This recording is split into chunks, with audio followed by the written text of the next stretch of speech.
قربانی کا گوشت اور کھال۔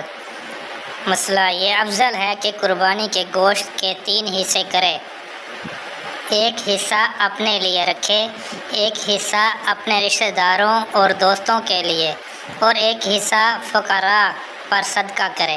اگر کوئی زیادہ حصہ فقراء پر صدقہ کر دے تو یہ بھی درست ہے، اور اگر اپنی عیال داری زیادہ ہے اس وجہ سے سارا گوشت اپنے گھر میں رکھ لیا تو یہ بھی جائز ہے۔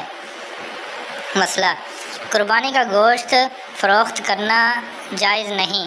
اگر کسی نے فروخت کر دیا ہو تو اس کی قیمت صدقہ کرنا واجب ہے۔ قربانی کی کھال یا تو یوں ہی خیرات کر دے یا اس کو فروخت کر کے اس کی قیمت صدقہ کر دے۔ گوشت یا کھال کی قیمت کو مسجد کی مرمت یا کسی اور نیک اور رفاہی کام میں لگانا جائز نہیں، صدقہ ہی کرنا چاہیے۔ جس طرح قربانی کا گوشت غنی کو دینا جائز ہے، اسی طرح کھال بھی غنی کو دینا جائز ہے، جبکہ اس کو بلا عوض دی جائے، اس کی کسی خدمت و عمل کے عوض میں نہ دی جائے۔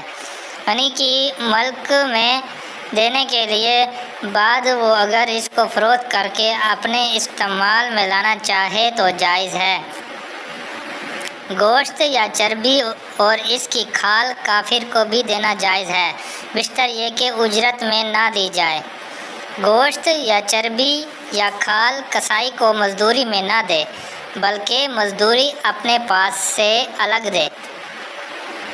7 آدمی گائے میں شریک ہوئے اور آپس میں گوشت تقسیم کریں تو تقسیم میں اٹکل سے کام نہ لیں بلکہ خوب ٹھیک ٹھاک تول کر بانٹیں، کیونکہ کسی حصے کے کم یا زیادہ ہونے میں سود ہو جائے گا، خواہ شریک اس پر راضی بھی ہو۔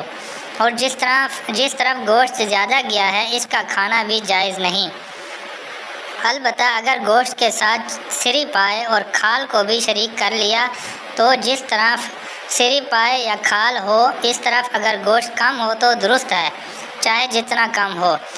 جس طرف گوشت زیادہ ہو اس طرف سری پائے بڑھائے گئے تو اب بھی سود رہا۔ اگر ایک جانور میں کئی آدمی شریک ہیں اور وہ سب آپس میں تقسیم نہیں کرتے بلکہ ایک ہی جگہ کچا یا پکا کر فقراء و احباب میں تقسیم کریں تو یہ بھی جائز ہے۔ 3 بھائی یا زیادہ یعنی 7 بھائی تک ایک گائے میں شریک ہوں اور کہیں کہ اپنی ضرورت کا گوشت لے اور باقی فقراء پر تقسیم کر دو تو یہ جائز نہیں، بلکہ یا تو پہلے کچھ فقراء کو دے کر پھر باقی کو برابر تقسیم کر لیں، یا پہلے برابر تقسیم کریں پھر ہر ایک اپنے حصہ میں سے فقراء کو دے۔